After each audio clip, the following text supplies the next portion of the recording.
Hello and welcome to another session in English language, and today our focus is on first summary writing, and also we look at spellings, prefixes and suffixes. Then we'll also look at adverbial and prepositional phrase. But before getting into all of that, let us review the previous lesson.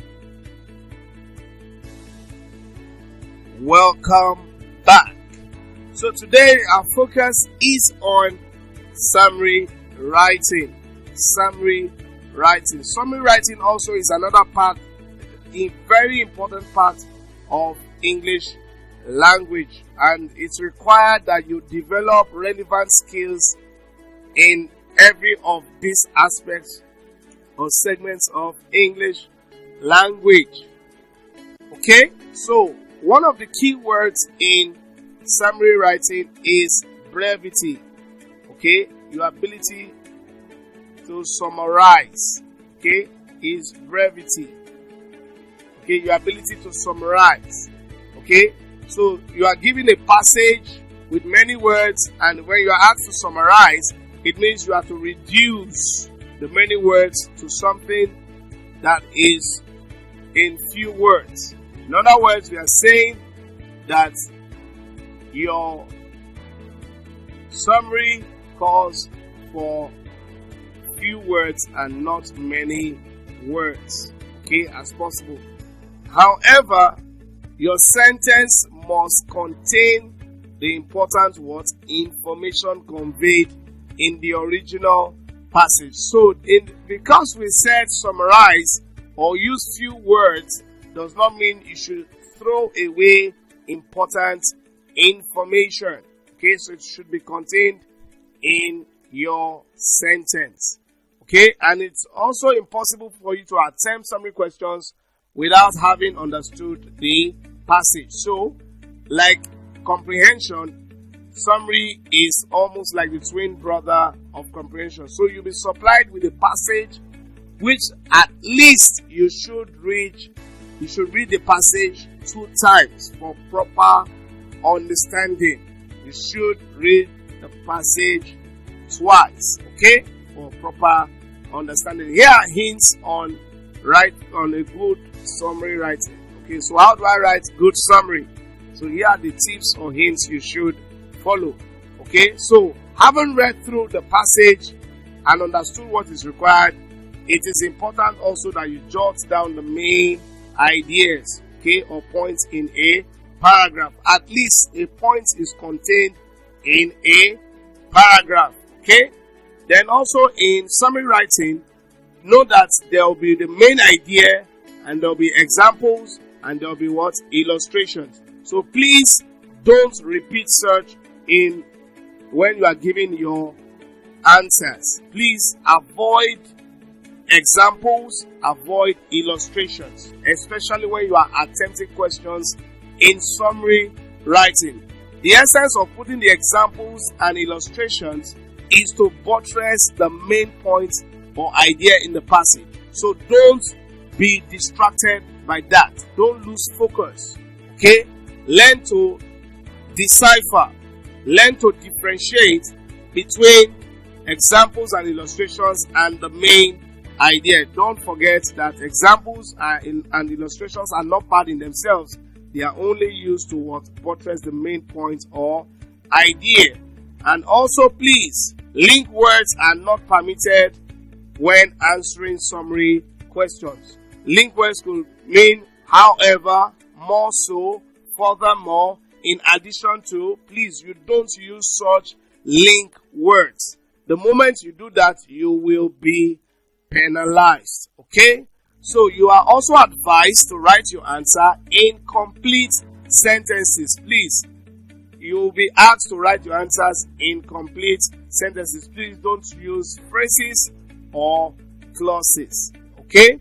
Then also your sentences can be numbered. Okay, so it's better if they say in 6 sentences.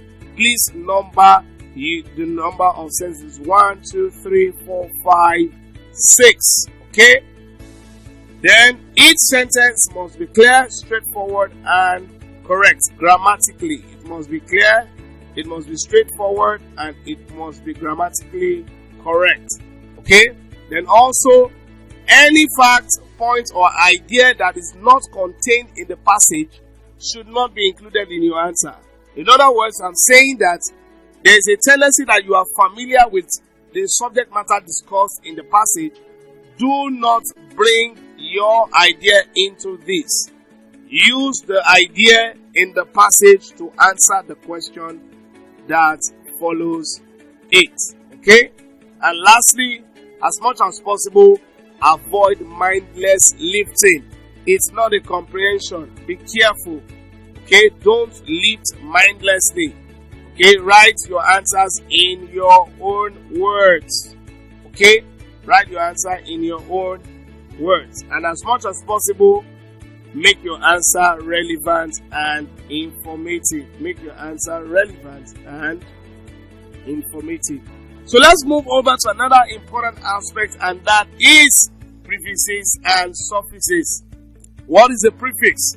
A prefix is a word element added in front of the initial position of an existing word to give it a different meaning. That's what a prefix is. It's a word element added or fixed at the initial position, that's at the beginning of an existing word, to give it a different meaning. So we could have soldier, but if I add the word element X, EX, it gives it an entirely different meaning. So X there with the word soldier means former. So you see that it has changed the meaning. Ex-soldier. If I add X to president, it means former president. Ex-president. Then we could have the word counter. Okay, counter. So counter means against. Add that to any word, it changes its meaning. Counterproductive means against productivity. Okay? Beyond. Extra means beyond. So if I say extraordinary, it means beyond ordinary. Okay? If I say anti, A-N-T-E, anti, it means before. So if I say antenatal, it means before birth. Okay?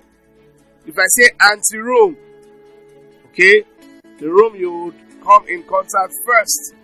Then we have re. It means again. So if I say restore, it means store again. If I say refill, it means fill again. Okay? So if we have anti. Anti is A-N-T-I. Anti means against. So if I say it's antisocial, it means that the person is against social life. If I say anti-clockwise, it means that it is not moving in the clockwise direction. So we have hydro. Hydro is related with what? Water. Hydroelectricity. Okay? Electricity generated via water. Then we have hyper. Hyper means over.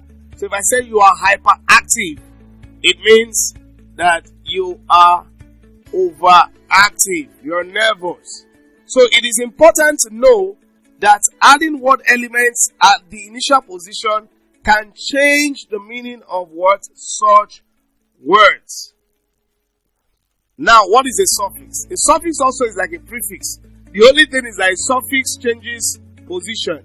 So a suffix is a word element added or fixed at the end of the final position, which is the end of an existing word, to form another new word and change its meaning. So for instance, the word meaning plus less becomes meaningless. Okay, care plus less become what? Careless. Okay, so meaning and care, okay, have their original meaning. Okay, but when we added the suffix less to it, it changed that. If you look at the word clue, okay, plus less become clueless. Okay, so we have full plus play, playful. Joy plus full, joyful. Okay, mind plus full, mindful. Okay, so we have more. So anytime you see the word phobia, phobia simply means fear. Anytime you see the word phobia, it simply means fear. So if I say this person has hydrophobia, okay, it simply means the person has fear for water. Okay, so please, then mania means addiction, strong addiction. Alright, so for instance, this person is a kleptomania. Alright, it simply means strong addiction for stealing. Because klepto then means somebody who steals. So kleptomania means strong addiction. This person can't just stop stealing things that do not belong to him or her. Then we have logi. Logi added to any word means study. For instance, biology. Okay? Ecology. Physiology. Okay? Then we have phone. Phone has to do with sound. Phone has to do with sound. Okay? So we have examples. Phonology. Okay? Has to do with the study of sounds. Saxophone. An instrument used to make musical sound. The log means conversation. Conversation. So monologue means one-sided conversation. Dialogue means an exchange or a conversation happening between two or more persons. So let's move over to the last aspect, which is adverbial and prepositional phrase. I told you the name of every phrase or clause determine its function. Adverbial phrase is a group of words that does not contain a finite verb and behaves or performs the functions of an adverb. For instance, or we give examples: with great speed, in a polite way, on this spot. And what are the functions of an adverb?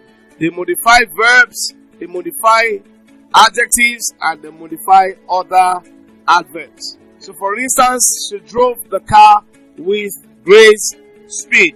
So the adverbial phrase here is with great speed. So it shows how she drove the car. He spoke to me how? In a polite way. The accident happened where? On this spot. So these underlined expressions are all adverbial phrases. So we can see others. The man loved his wife passionately over the years. So passionately over the years is an adverbial phrase. Okay? Then we have the lady answered the question how rudely at the interview. Two-Face sang how beautifully at the Grammy Awards. Okay? Then the plane took off when very late. Okay? And lastly, Banjul has developed by leaps and bounds.